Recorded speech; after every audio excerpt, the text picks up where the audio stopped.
I'd just like to tell everyone that this really wasn't organised. I actually don't really know what I'm going to talk about that much, but I'll do my best.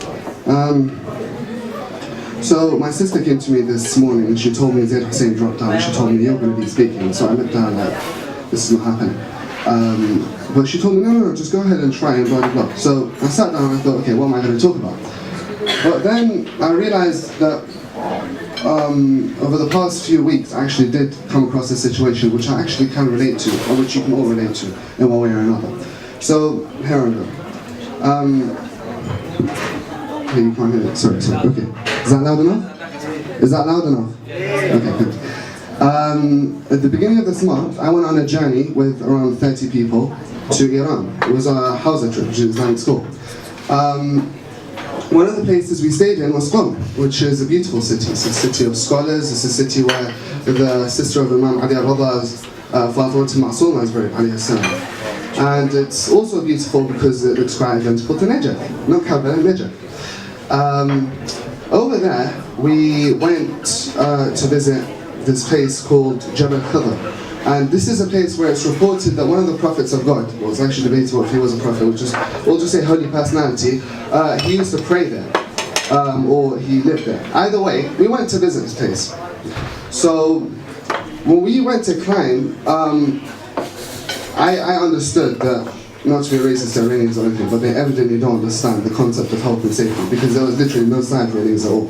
We were climbing a mountain, there was no actual pathway, you're just climbing on rocks, and I'm not exaggerating one bit when I say that if you slipped, you would literally just tumble to your death. But we climbed and everyone was happy and everything, and of course then you got this, one of my Kabbalah friends who was trying to calm himself down by just going, Hussein. He was walking by me, and then as he saw me, he was like, smelly Najafi, he just carried on walking. I was like, okay. So, carried on walking, got to the top, right? Over there was a small mosque, and there was also, you'll find that in America and Canada where there's like big mountainous scenes and stuff, you'll see these carts that take you from one place to another. And in Western countries you'll find that these places are actually secure. You know, they've got sides, they've got a seat belt, they've actually got something secure. You're in mid-air, you want to drop to your death. I actually looked at it, and what it was a school chair, and it was attached to a small little string. And it was from one mountain to another. And the fact that they actually expected us to sit on that was just ridiculous. But after that, we moved on. And of course, Sheikh Muhammad al-Hadi, if any of you know him, he gave us a lecture. He talked about the biography of Fatima Ma'sooma alayhi salam. And of course it was a scary experience because I don't like heights, just generally. Thorpe Park is one thing, but climbing up a mountain is not, it's just not my thing. After that, I went along, everyone else was taking pictures, and I held the railing and I just looked out to what was going on. And what I saw was Qom. Qom was just absolutely beautiful. It was one of those magical scenes that you just want to look at forever. But it wasn't that actually hit me, it just hit me, my God, you're so small. Now I know there's a painful, ironic truth to this, that I'm not small at all. But believe me, when you're standing on a mountain, you realize just how insignificant you are. And that is what I wanted to talk about. Generally, each one of us has this thing where, whether we like to admit it or not, we have the ego. And we like to look down at other people, whether we realize it or not. You might not do it with your friends, you might not do it with other people you see in the streets, but at one point or another in our lives, you've looked at somebody and you've thought in your mind, at least, I'm better than this person, or this person's not on my level, whatever it is. We need to stop this, because it's not only is un-Islamic, it's just inhumane. And this mountain, just a mountain, taught me this. Even on social networking sites, I mean seriously, these days people, whoever's got more Twitter followers, that's it. It's that simple, that's it. Everybody follows them and they become the new Ayatollahs.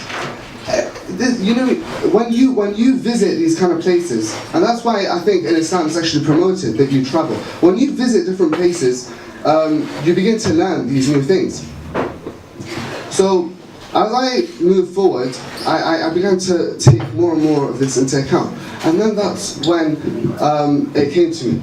A lot of us, in fact, all human beings, whether you're Muslim, Hindu, atheist, it doesn't really matter. Everybody accepts that death is a reality, right?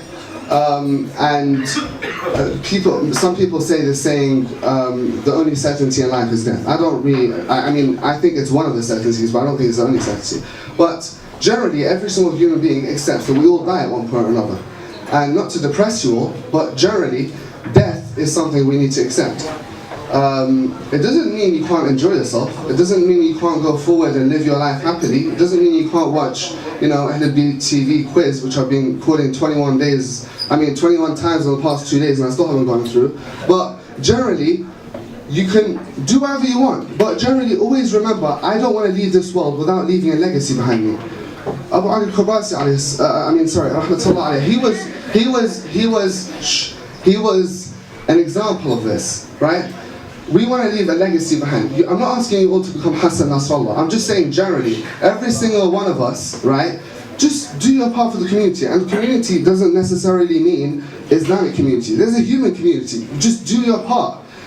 Help out, do whatever you can. And also another thing is, let's all try to be people of actions rather than just people of words. I'm speaking here right now. I hope that when I go home, I have the will to push myself to actually implement what I've just told all of you right now. And I hope that all of us actually go back tonight and not just eat sahur and go to sleep. No, let's actually try and do something. Let's better ourselves and not just remain preachers. Because preachers are people that only speak. But it's the people that implement, those are the real good people. And believe me, people who are famous today, they will be forgotten.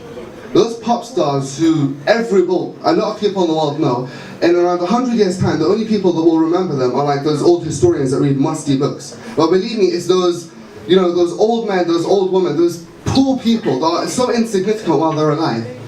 When they're gone, their legacy will remain. So let's all try to do that, and it doesn't really take much. Anyways, yeah, I guess I've gone over the time, so I'll just stop speaking. Thank you. That's all I want to say.